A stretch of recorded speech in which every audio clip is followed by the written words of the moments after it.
Olá, e hoje nós temos a satisfação e recebemos aqui no Diálogo Franco o professor Antônio Ézio Salgado, pesquisador do INPE, e motivo de orgulho para todos nós brasileiros, porque é um dos criadores, um dos inventores da urna eletrônica no Brasil. Bom dia, professor. Bom dia. Grande prazer em recebê-lo aqui. O prazer é meu, cara. Eu queria inicialmente comentar consigo o seguinte, aliás, ao cumprimentá-lo, eu quero registrar aos nossos telespectadores que há algum tempo eu queria trazer o professor para nos contar essa história. E surpreendentemente aqui eu soube que ele é sobrinho de um saudoso professor que eu tive, professor de latim, professor Alexandre Salgado. Muito bom. Né? Família ligada, enfim, uma grata surpresa. Eu queria comentar consigo o seguinte, pedir para que o senhor abordasse primeiro como e quando surgiu o projeto da urna eletrônica, professor. E queria que o senhor falasse também sobre o envolvimento do INPE e outras instituições nessa empreitada maravilhosa, como se revelou. Primeiramente, eu queria agradecer muito o convite. Lamento não ter podido atender antes, mas deu tudo certo. Que bom que o senhor está aqui. Muito bom. Bom, o projeto da urna eletrônica, ele surgiu em 1995. O então ministro... Portanto, há 15 anos. Há 15 anos, a ideia. O então ministro presidente do Tribunal Superior Eleitoral, ministro Carlos Veloso, ele convocou um grupo de notáveis, né, assim ele chamou, pessoas de bastante visão na justiça eleitoral, e juízes, desembargadores, líderes dos tribunais regionais eleitorais, para desenhar um projeto resumido de um sistema de coleta de votos. Captar a intenção do eleitor. Captar a intenção do eleitor. E esse projeto, essa reunião com esse grupo de notáveis acabou resultando num projeto de 2 páginas. Bem resumidinho, 2 páginas. Bem resumido. Queremos um equipamento que colete o voto do eleitor, registre esse voto e depois ele totalize esses votos. Porque até então o grande problema que era identificado com relação à justiça eleitoral, eu não sou especialista em justiça eleitoral, mas o grande problema que existia era a questão do escrutínio. Então, as eventuais falhas, fraudes eram atribuídas a falhas no escrutínio e problemas com a manipulação de cédulas.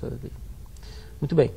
Depois que ele definiu isso, ele falou assim, bom, diante desse projeto resumido, agora precisamos ter um grupo técnico. Professor, desculpa, mas os notáveis recorreram aos técnicos, aí que o senhor isenta. Na verdade é o seguinte, os notáveis fizeram o que eles queriam do equipamento, o objetivo é esse. E é assim que funciona em todo projeto grande.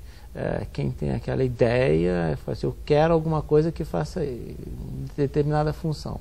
E aí ele convocou um grupo de técnicos para projetar, formatar isso aí. E esse grupo, então, o INPE, o Instituto Nacional de Pesquisas Espaciais, já ajudava a Justiça Eleitoral num processo de informatização da Justiça Eleitoral desde 1993. O que o INPE fazia lá na Justiça Eleitoral? O INPE ajudava a especificação de todos os equipamentos que deveriam ser adquiridos para a Justiça Eleitoral, porque a Justiça Eleitoral não tinha seus próprios equipamentos de processamento de dados. Ela tinha 2 grandes servidores, um em Brasília e um em Belo Horizonte, e parte dos trabalhos da Justiça Eleitoral eram terceirizados para Prodesp, Proconsult. Tivemos até aquele problema que ficou conhecido aí no Brasil inteiro, lá com o Brizola, no Rio de Janeiro. A Proconsult parece que se confundiu. Sim, houve algum problema no processamento. Bom, enfim, o INPE já estava ajudando a Justiça Eleitoral no processo de informatização da estrutura da Justiça Eleitoral. E, diante do trabalho aparentemente satisfatório que o INPE estava fazendo lá no TSE, o ministro sugeriu a permanência do INPE nesse grupo técnico e convocou também. Na época não havia ainda Ministério da Defesa, os ministérios eram separados. Convocou um representante do Corpo Técnico do Exército, da Marinha, da Aeronáutica, e nós sugerimos que houvesse um representante também da Telebrás no Ministério, acho que era vinculado ao Ministério das Comunicações. Em função das telecomunicações. Exatamente. Então veio um representante um rapaz engenheiro da Marinha, mestre em eletrônica, veio um representante do Exército, também engenheiro, veio um representante lá de Brasília mesmo, no Ministério da Aeronáutica, veio um colega de Campinas, o CPQD de Campinas, e o grupo do INPE permaneceu lá, ajudando. Os representantes técnicos do próprio TSE e mais um representante da Justiça Eleitoral do Rio de Janeiro, o professor Gessé Torres, que hoje é desembargador. Uhum. A alteração no grupo, ela ocorreu 1 ou 2 semanas de formado o grupo, depois de formado o grupo, que o representante da Aeronáutica, que era, se não me engano, de Brasília, ele teve uma outra ocupação e em substituição a ele veio um rapaz de São José dos Campos, que é nosso colega do ITA, vizinho do INPE. Então já se formou um grupo ali. Professor, a gente poderia dizer que dessa simbiose aí, entre os técnicos, os notáveis, os especialistas da justiça eleitoral, eu uso uma expressão sempre que o melhor do Brasil são os brasileiros. Mas é mesmo. A união desses brasileiros fez com que nós tivéssemos essa maravilha da urna eletrônica que facilitou muito a vida de todos nós. Agora eu pergunto ao senhor o seguinte, desse início, a evolução do projeto ao longo dos anos, dá para ressaltar as diferenças entre as urnas mais antigas e as atuais? Do começo aí para hoje, o que mudou basicamente? Dá. Ó, do ponto de vista do eleitor, se você olhar, a cara da urna tem que ser mais ou menos a mesma, para não criar dificuldade no ato de votar. Sem dúvida. Tá certo? Que hoje é muito fácil. Pois é intuitivo. Essa foi uma briga no começo, na concepção da urna eletrônica, porque o voto era por escrito. Você podia botar apelido, podia botar sua intenção, até xingar na cédula.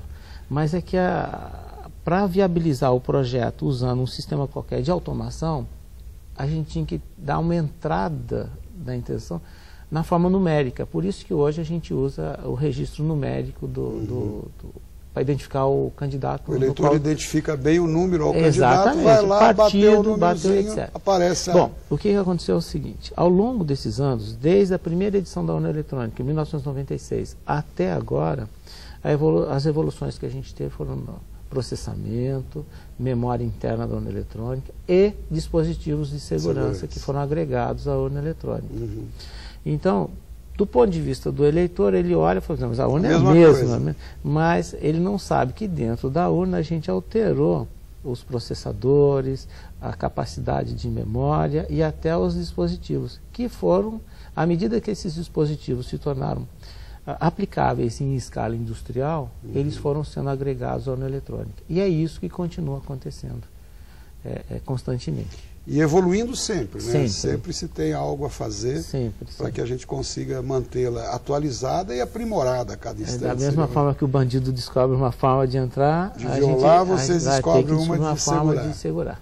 Muito bem. Eu vou pedir um minutinho de licença para um breve intervalo e já voltamos. Fique conosco.